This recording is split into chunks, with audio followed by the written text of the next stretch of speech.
Soybean की फसल पर थर्ड स्प्रे। अभी तक हमने फर्स्ट स्प्रे और सेकंड स्प्रे की बात की थी। फर्स्ट स्प्रे में जब हमारी सोयाबीन की फसल बुआई से 14 से 16 दिन की फसल हुई थी तो डाइमेथॉड M45 और सिस्थेन का हमने स्प्रे किया था। सेकंड स्प्रे 25-26 दिन की फसल हुई थी तो बायर कंपनी की सोलेमन या फिर अलीका ली थी और रोको फंगीसाइड के साथ NPK 19-19-19 का स्प्रे किया था। तो देखिए, सोयाबीन की फसल पर पहला और दूसरा स्प्रे के समय ना तो कोई हैवी इल्लियों का प्रकोप होता है, ना तो कोई हैवी फंगस का। लेकिन जब बात आती है लगभग 40-50 दिन के आसपास की फसल होती है सोयाबीन की फसल पर, तो तीसरे स्प्रे पर, थर्ड स्प्रे पर आप देखिए, हो सकता है कुछ इलाकों पर बरसात हो रही हो या फिर कीटों का प्रकोप उतना ज़्यादा ना हुआ हो हो सकता है कुछ किसानों ने तो 40 दिन की फसल में अभी तक कोई स्प्रे भी ना किया हो और कुछ किसानों ने 4-4 स्प्रे भी कर दिए हों। तो समय, सिचुएशन, क्लाइमेट कंडीशन, मौसम, रोग बीमारी के हिसाब से और कीटों का प्रकोप के कारण जो शेड्यूल है वो चेंज भी हो सकता है।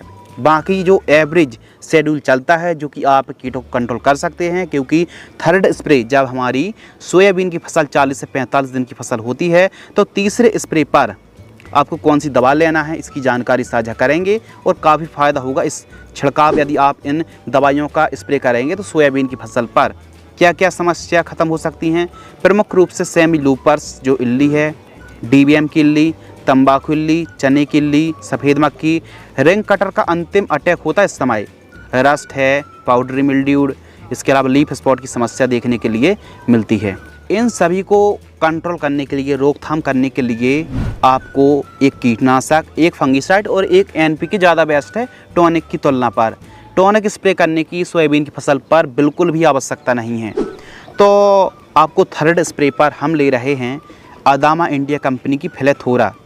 अब आप यह जो साल्ट देख रहे हैं, यह साल्ट आपको अदामा की फ्लेथोरा में मिल जाता है। 300 ml प्रयोग करना है या फिर एम्प्लीगो सिजेंटा कंपनी की 80 से 100 ml, दोनों में से कोई एक कीटनाशक लेना है। यह चबाने वाले और रस चूसने वाले कीटों को नियंत्रित करता है। यह एक कॉन्टैक्ट प्लस सिस्टमिक कीटनाशक है, यानी अंतर प्रवाही प्लस स्पर्शनाशी कीटनाशक है जो कि सभी प्रकार के कीटों को कंट्रोल करने की ताकत और क्षमता रखती है। इन दोनों में से कोई एक कीटनाशक ही आपको लेना है। इसके साथ एक फफूंदनाशक। फफूंदनाशक कैसी होनी चाहिए? फफूंदनाशक ऐसी होनी चाहिए जिसमें टेबुकोनजोल हो 10% और सल्फर हो 63%।